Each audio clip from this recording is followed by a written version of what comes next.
According to the American Heart Association, strokes have increased in young adults by 40% over the past several decades. Two teens who both suffered strokes hope their stories will be a wake-up call. You'll meet them now on the Morning Medical Update. Good morning. It is finally Friday. It's May 27th. Thank you so much for being with us here on Facebook, YouTube, and on Twitter. Coming up today, how much do you know about stroke? We'll put your knowledge to the test to help you understand the signs and the problems strokes can cause. In about 15, Dr. Hawkinson will join us with the COVID count and the latest COVID headlines.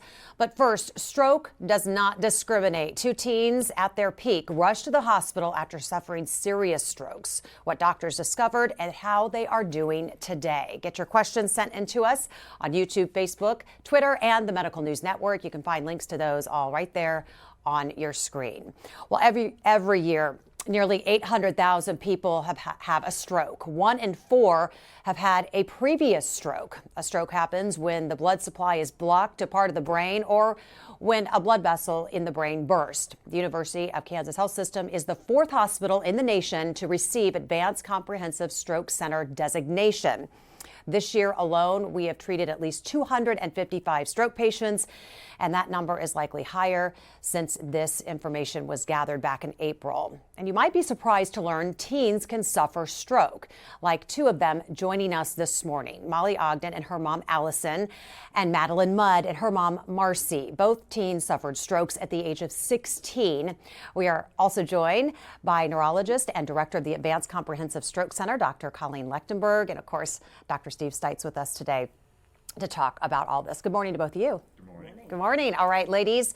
Good morning. Thank you so much for joining us and sharing your story. Molly and Madison, these young ladies, we want to hear your story. So let's start with you. Give us, the viewers, a background of what happened when you suffered the stroke. Molly?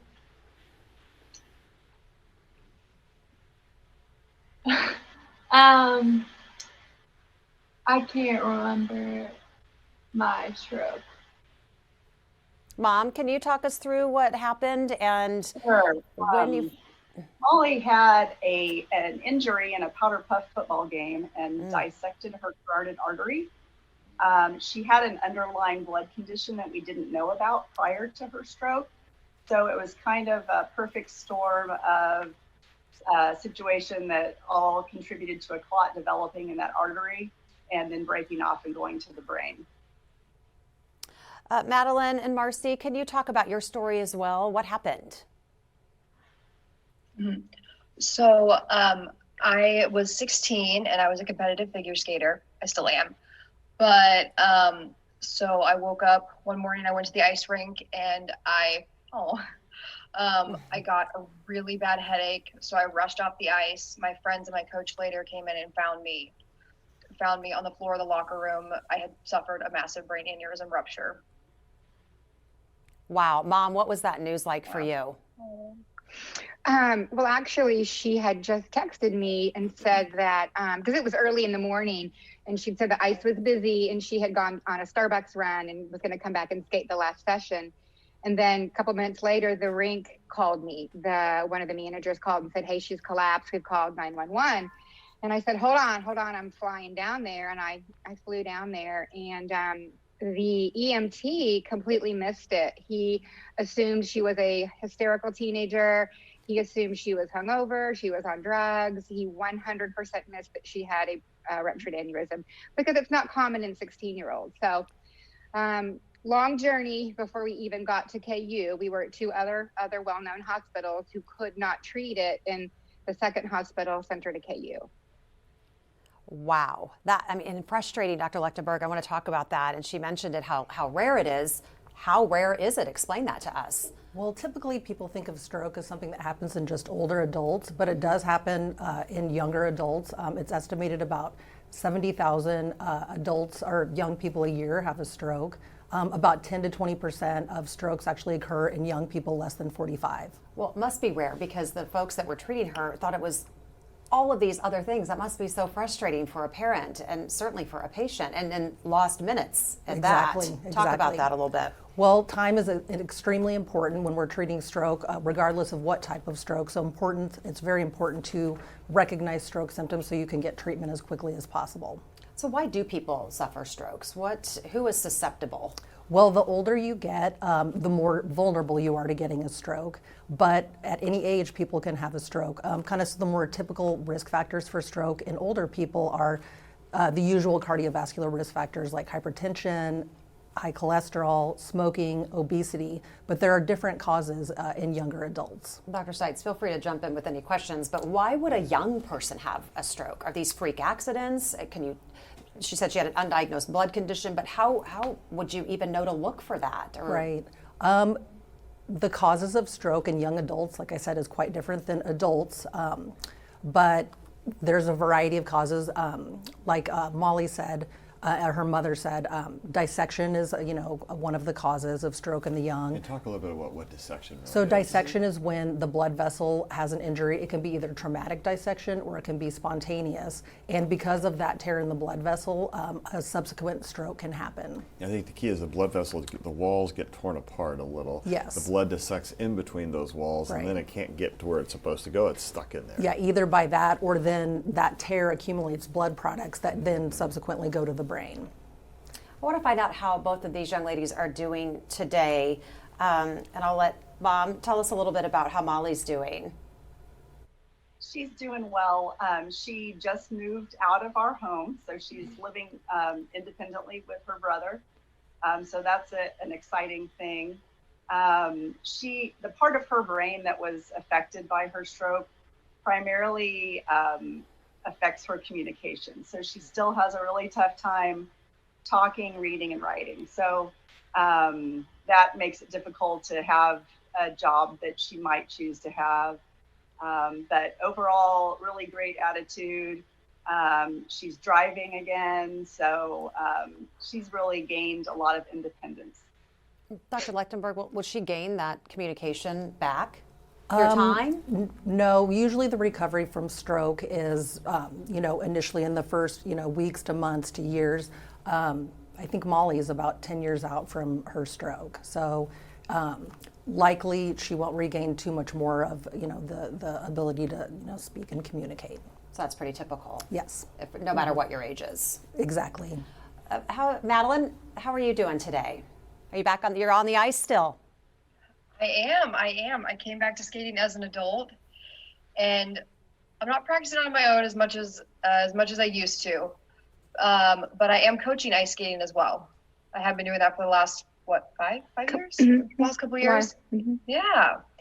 And I'm on an adult synchronized skating team. We actually just competed at nationals a few months ago. Fantastic. Congratulations. Dr. Thank Lechtenberg, you. why does it affect some people some way? Is it the severity of the stroke, or does it just hit people in the parts of their brain differently? Exactly. It depends on kind of the location of the stroke. Some people can have small vessel strokes and they don't have any symptoms. Other people can have a small vessel stroke in a certain location of the brain and they may not be able to communicate. They may be, weak on one side or the other. So location is important in the brain with what the symptoms end up being. You might talk a little bit about the urgency of this as well, because time is of the essence, and we think about time-related diagnoses and time-critical diagnosis like infection and heart attacks, but strokes are a big one. Can you talk to us about how important those first few minutes are after a stroke? Right. Well, so it depends on what kind of stroke, but for ischemic stroke, And that's one without blood flow. So ischemic stroke is the one where the vessel's blocked and the surrounding area of the tissue is, starved for oxygen and nutrients. And then hemorrhagic stroke is a bit different, bleeding into the brain or the area around the brain. But time is of essence in any kind of stroke. But for ischemic stroke, you only have a certain amount of time that you can deliver treatment. 2 million brain cells are dying per minute, and so the faster that you can get treatment, the better a patient will do. Dr. Lechtenberg, what are the interventions that you can do? Talk to us a little bit about some of those really, because this comes so far. When I was young, it was just a few years ago, and patients came in like this, you just watched them have a stroke Right. and there's nothing you can do. such a different story today. Right. Treatment of stroke, whether it's from aneurysm or ischemic stroke or hemorrhagic stroke, has really come a long way in the past decade. For ischemic stroke, there's two different types of treatment. One is a clot buster medication that can be delivered to kind of break the clot up and restore blood flow. And then the other one is called a thrombectomy, and that's where the interventionist uses specialized tools to take catheters up to the location of the blocked vessel and remove the clot and restore blood flow. So those are the two kind of main treatments for ischemic And stroke. those are really done in specialized areas where they have enough volume to be good at this, and have actually, in the best situation, if you want to have the clot busting medication, you kind of want to be that direct and not just give it to you through a peripheral vein. Well, you definitely need to be an advanced comprehensive stroke center to do thrombectomy. It takes very specialized physicians with skill, and you're right, a higher volume of patients so that they're good at what they do. The clot busting medicine can be given at any hospital, which is good because there's only 2 comprehensive stroke centers in Kansas, and so the fastest treatment for ischemic stroke is the clot buster medication. So what impact did COVID have on stroke patients, and then did we see the numbers change? I'm sure you've gotten a lot of questions about that. Oh goodness, yes. I think COVID impacted nearly every area of healthcare, and it really impacted stroke patients and stroke care. But our goal here at the University of Kansas was to continue to deliver the same high-level care with no delays to our patient population, whether they had COVID or they didn't have COVID, but if they were having a stroke, to deliver the same care. But it impacted, I would say, every area of stroke care. I have a community question that came in that is a good one. Erica wants to know if strokes are hereditary. They can be hereditary. So, families live together, they share behaviors, environment. That can contribute certainly to risk of certain diseases, but there are certain conditions that can be hereditary that can cause a stroke. Blood disorders where blood clots more easily or people bleed. Aneurysms can also be hereditary as well. So there can be a hereditary component to strokes. So something you're born with, or what factor does just your lifestyle or stressors and things like that, does that, we think of that, maybe that's just the layman thought, that's what I would think, is if there's just your lifestyle and what's going on and happening in your world, can that affect you? Yes, that definitely plays a very large role in stroke. Lifestyle, activity, exercise, diet, and then those cardiovascular risk factors, which I mentioned before, like hypertension, high cholesterol, smoking, all of those can cause stroke. All right, we are going to turn to Dr. Hawkinson and get a check on our COVID count and some COVID headlines. Good morning to you. Hi. Hi. Today, again, we've been in the single digits for active infections. We are still holding there right now. 9 active infections, 2 in the ICU, none on the ventilator. Still 10 in that recovery period. Overall, it's continuing to look good. And Steve, we know cases are rising. Hospitalizations are rising, but if you look at any of those popular news sites like Washington Post, New York Times, you'll see that how steep that surge is, or the increase is not as great as it was back in Delta and Omicron. So it's just trending up slowly, which is a good thing. Again, the more people we can keep out of the hospital, the better. We are seeing that rise, though, and there's so many more patients that probably are infected than we know because of the at-home testing, the lack of the testing that was done, the testing stations, et cetera, before.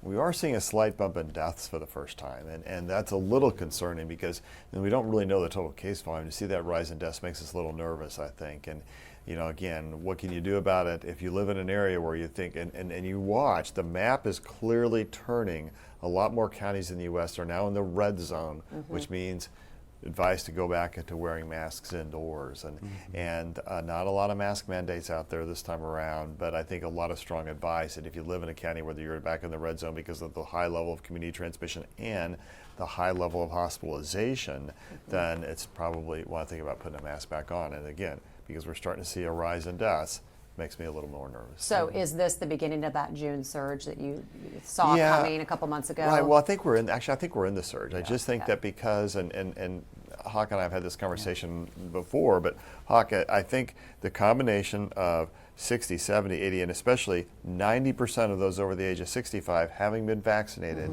and 70% of Americans or thereabouts having had COVID has given us enough immunity that hopefully we will not see the rise in ICUs and severe rises in deaths that we have seen with the last few surges, Hawk. Yeah, exactly. We are hoping that with the individual immunity we've gained from vaccination, just as you said, and from those people that have been infected and vaccinated or infected and reinfected, again, you have that immune response now to protect you from coming to the hospital. But also, we also know that if you have symptoms, test early. If you're at higher risk of progression to severe disease, then we have Paxlovid, and that is another large factor that we have to take into account as well. You know, and go back to that heat map for just a second if you can. If you look at the Northeast U.S., now look at the upper Midwest with Michigan, Minnesota, Wisconsin, and the Dakotas, and look at the far West, you can see where the real outbreaks are occurring. A little less so in the southeastern, Midwestern region, but I think it has been marching inexorably in this direction. And I think this, we've had the waves that started more in the Midwest and the Southeast, the waves that started on the coast and came in, and this is on the coast and it's coming in. Hawk, your point about Paxlovid, dead on.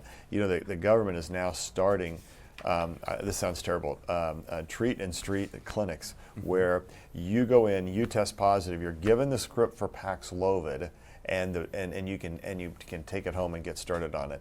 I think the Surgeon General was quoted yesterday saying we should not be seeing many deaths now from COVID because of the presence of Paxlovid, other good therapies in the hospital, and vaccination.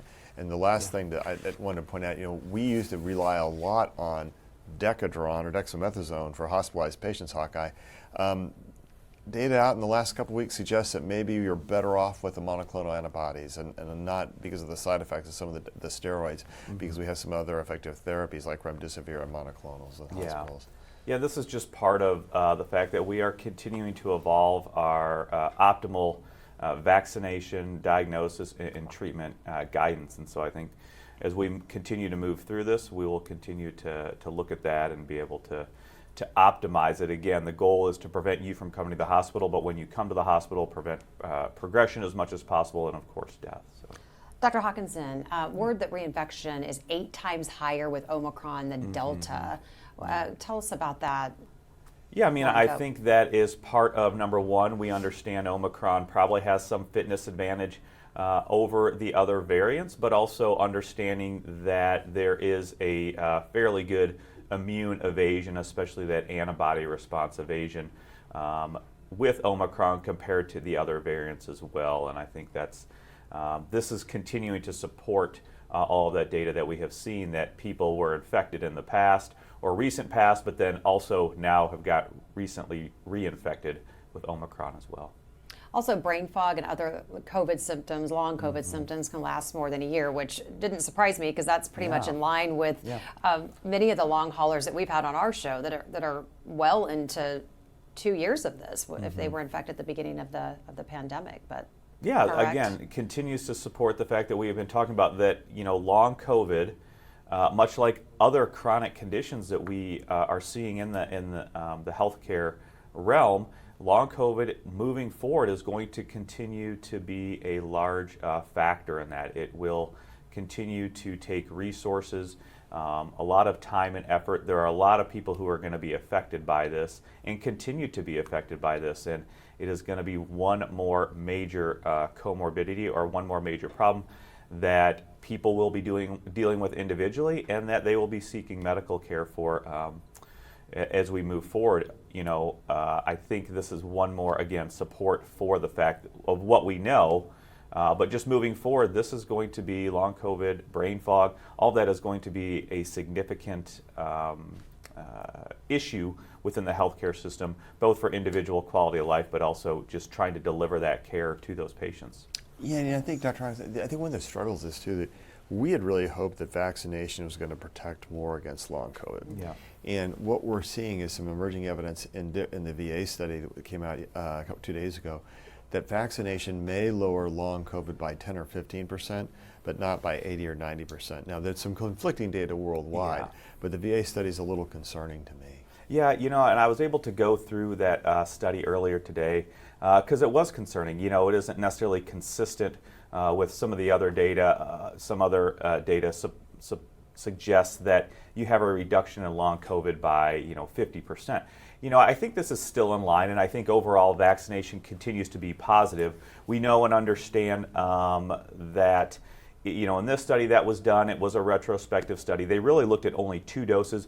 As I said before, about 5 minutes ago, we are looking at optimizing vaccine scheduling, vaccine dosing. So now, obviously, there is at least 1 booster recommended for the majority of people. So I think moving forward, that plays a role into it as well. Obviously, the VA population will have something to do with that also. It's a good study, but it is retrospective, and there are those caveats there. But overall, I think we can continue to see a reduction in the chance of long COVID, any long COVID symptoms with vaccination, especially if you are up to date. So. Yeah, I think a 10 or 15% reduction is still a significant reduction. But Dr. Lechtenberger, the other thing we're seeing, and you and I were talking a little bit about this before the program, the number of strokes in COVID patients kept you all pretty busy. It certainly did. Yeah, we had, we've been kind of gathering the information. We had quite a few, over 100 patients who had COVID at the same time as stroke. And so we're still kind of analyzing that information to determine, what role COVID played in the stroke. But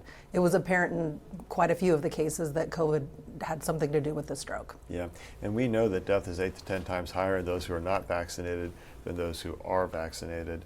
Now we're starting to get some information coming in comparing what happens if you've had all your booster shots, or you've had a couple of shots and you've had COVID, or if you've just had COVID.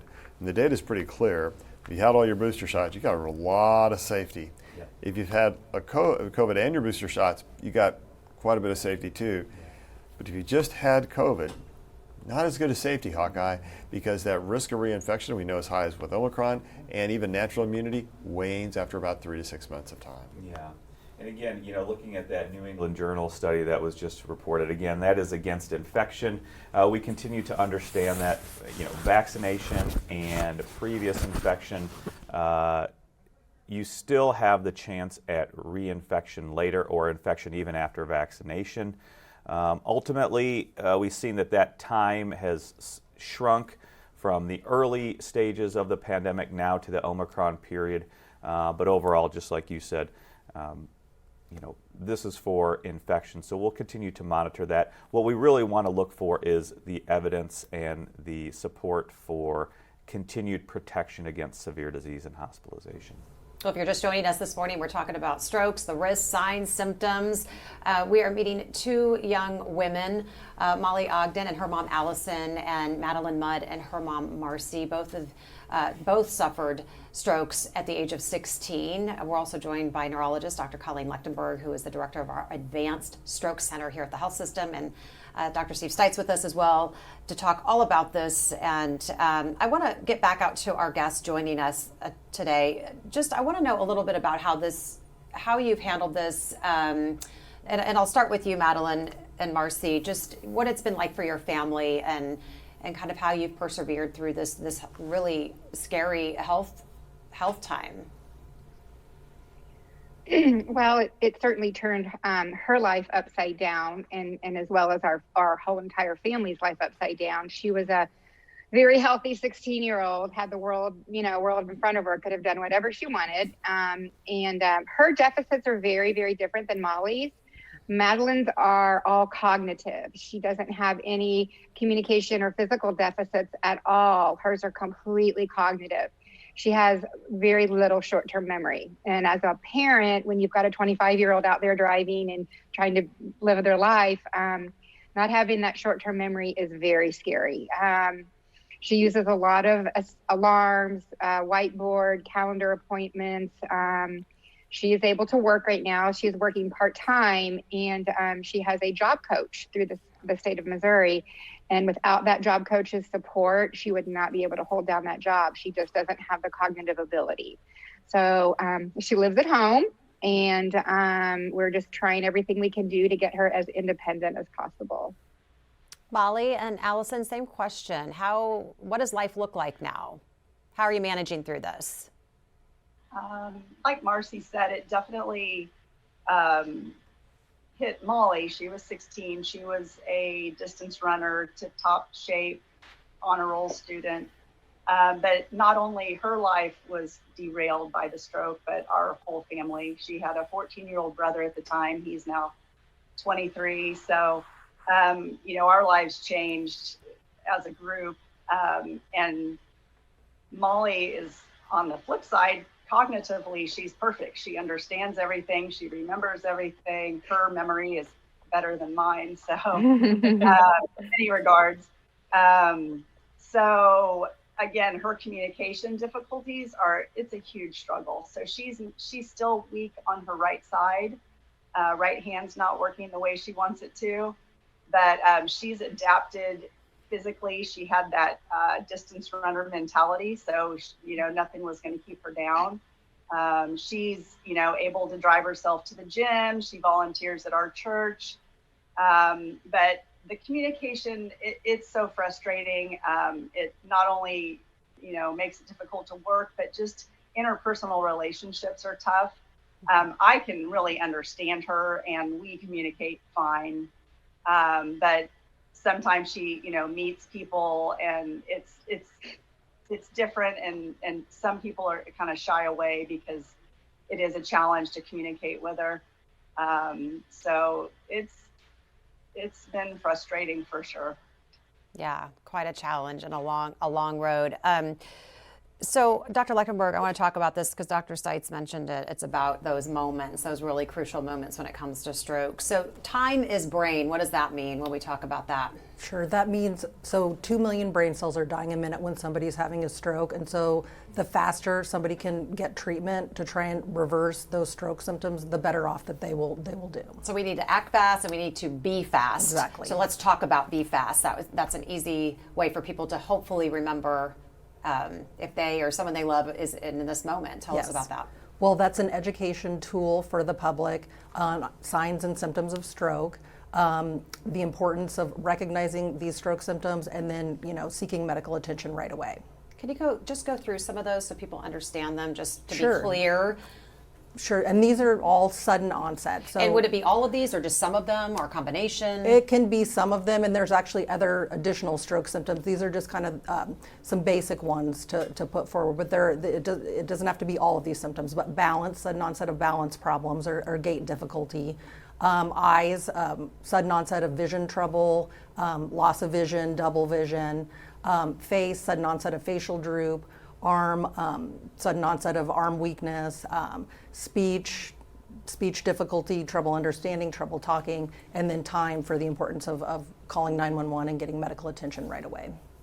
So you're supposed to notice this about someone else, but you might be feeling them yourself. What would be one or two that would stand out for yourself, for you to be able to act fast? Some people can recognize right away that they're having a stroke, and then other people, depending on the location in the brain where the stroke is, they may not recognize that something is wrong. So what's your advice to people when it comes to, if you know your body, if you know something's wrong, to act fast? Yes, to go to the hospital right away and be evaluated. You will miss your treatment option if you wait at home. Some people do recognize that something is off and not right, and they wait at home to see if they get better. They might take a nap or go to sleep for the night and wake up in the morning. You will miss your opportunity, for these stroke reversal treatments if you don't seek medical attention right away. Madeline, again, remind us, what was the moment that you knew something wasn't right? What were some of the signs you felt? Do you remember? I gotta be honest, I don't remember that day. No, her coach was with her on the ice, and her coach said that she just looked over and she had collapsed in the middle of the ice. And then she was grabbing her head, and then I'm not sure if she had a seizure. The reports from the girls were that she did have a seizure, but I wasn't there to witness it. She had the classic thunderclap headache, from what we can kind of piece together, where worst headache of your life. And then when I got to her at the rink, she was still awake, but she was not coherent. She was just screaming, and headache agony. Yeah, we've heard that before on the show. It's a headache you've never seen before or ever felt before. Right. And Allison, like Molly, Madeline doesn't remember any of it. Anything she says is just she was what she's been told. All those memories are gone forever. Allison, kind of happy. Which thankfully, yeah. Yeah. Allison, do you remember what those around her remember as far as signs? So actually, our story is interesting in that I found Molly. So she had gotten up for school and gone about her normal morning routine, and I found her collapsed, unable to speak, weak on the right side. I knew the fast symptoms, but when I saw them in my 16-year-old, it didn't click at all. All I knew was that something was very wrong. So I called 911, and fortunately, our first responders suspected stroke. So I remember getting in the ambulance with her and hearing them say possible stroke victim. And I fortunately was able to call her pediatrician. This is at 7 o'clock on a Monday morning, and actually got him on the phone. And he said to me, get her to KU Med and treat her like an adult. And I had no idea what he meant by that at the time. But we were taken by ambulance to Lawrence Memorial, which was the closest hospital for us at the time. The team there took her situation seriously and did a scan, found a clot. And at that time, they wanted to transport us to Topeka, Kansas. And I said, no, we have to get to KU. And so we went by ambulance to KU. And fortunately, my pediatrician's words were ringing in my ears. They confirmed the clot. She did get the clot busting drug and also had a clot retrieval that morning. So no doubt that series of events saved her life. We have some great community questions coming in, so I want to get to those. Catherine wants to know, Dr. Lechtenberg, she lost her father to hemorrhagic stroke 12 years ago. What treatments have been developed since then? Hemorrhagic stroke treatment is definitely different than ischemic stroke treatment. So hemorrhagic is when there's bleeding into the substance of the brain. There are different procedures where the neurosurgeon can put a catheter into the blood clot and put the lytic therapy in there and kind of break the clot up. In some patients, the hematoma or the blood can be evacuated. It kind of depends on the location.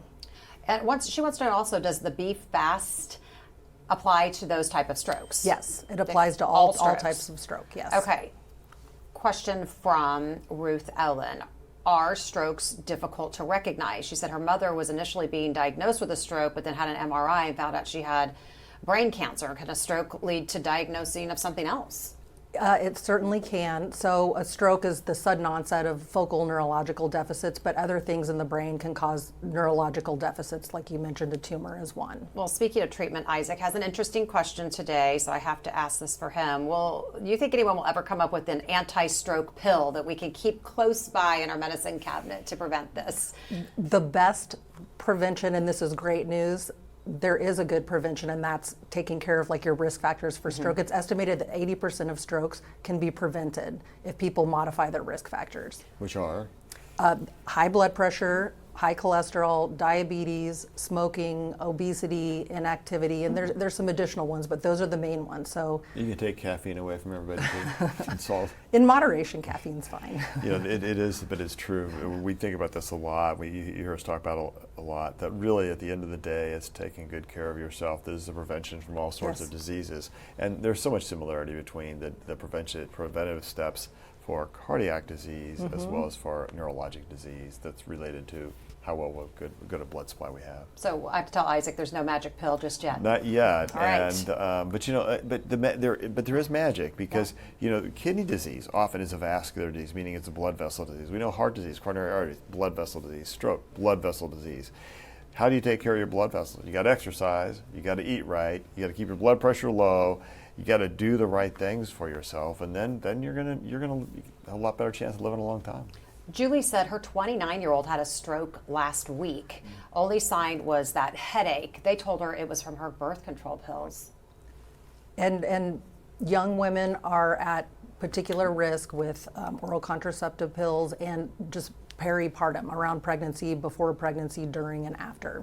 But also just to say, it is true that birth control pills are associated with a higher risk of stroke. It is also true that many times there's an undiagnosed what we call hypercoagulable state. That is a state that makes your blood a little stickier, a little more likely, and then little things like a birth control pill can trigger it. So Exactly. talk about some of those underlying things that can lead to blood clotting. Like you mentioned, the inherited hypercoagulable condition, or even if somebody's like dehydrated and they're on birth control, it's typically not just birth control alone, but it can be birth control plus additional risk factors. So are these like the blood clots people talk about with birth control? Is that? Well, yeah, but I think what we're saying is that they can occur in isolation.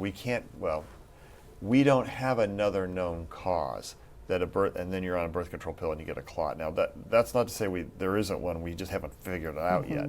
But there's these other things like, protein C, protein S, factor V Leiden, dehydration, and other things that can make your blood just a little stickier, and you can do that, and you combine that with the birth control pill, or you combine something that's a little milder blood clotting disorder, like a factor V Leiden plus dehydration plus birth control, and then you get in trouble, and you may not even know that you have some of those, Dr. Right. Leidenberg. And even migraine with aura can be a risk factor for stroke as well. Okay, couple more. I know they're trying to wrap me up, but I got a couple more good questions, and then I'm going to let you folks get back to work. So, question is about watershed stroke. Pam wants to know if you would address that. She said, I had several strokes 3 years ago, was told that was what it was. A watershed stroke is when the artery going up to the brain is either narrow or occluded, and if your blood pressure gets low, then you can have stroke, not because you've had a clot go up to the brain, but because that area is not perfusing because of the narrowing in the artery. Okay, 2 more quick questions. Jean wants to know, does low dose aspirin increase or decrease the chance of stroke? Yeah, what year is it? Yeah. Well, and it depends on what kind of stroke too, because for hemorrhagic stroke, that's the bleeding type of stroke. Oftentimes if somebody has cardiovascular risk factors and they reach a certain age, the physician will put them on aspirin for primary prevention. We use aspirin a lot for secondary prevention for stroke after somebody's already had a stroke, and we will put them on antiplatelet agents. And I laughed when I said, what year is it? I was going to ask you what you meant. Well, because the evidence goes back and forth sometimes, and more recently, like, well, does aspirin decrease the overall risk of death or increase the overall risk of death? Now, that's a different question than asking somebody after they've had a stroke, but that answer bounces around a little bit, and I think in the last month or two, it's been shifted to, gosh, we got to be a little more careful with aspirin, so it bounces up and down. Okay, last question. Are people getting strokes because they've been vaccinated? No. I knew that was your answer. Hawk?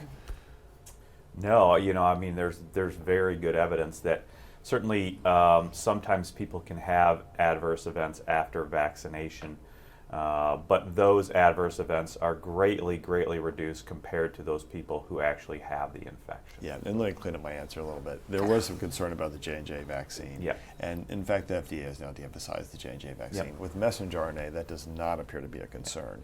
And to Hawk's point, the bigger risk, and to what you just testified to earlier, Dr. Lechtenberg, there's a significant increase around strokes in people who get COVID.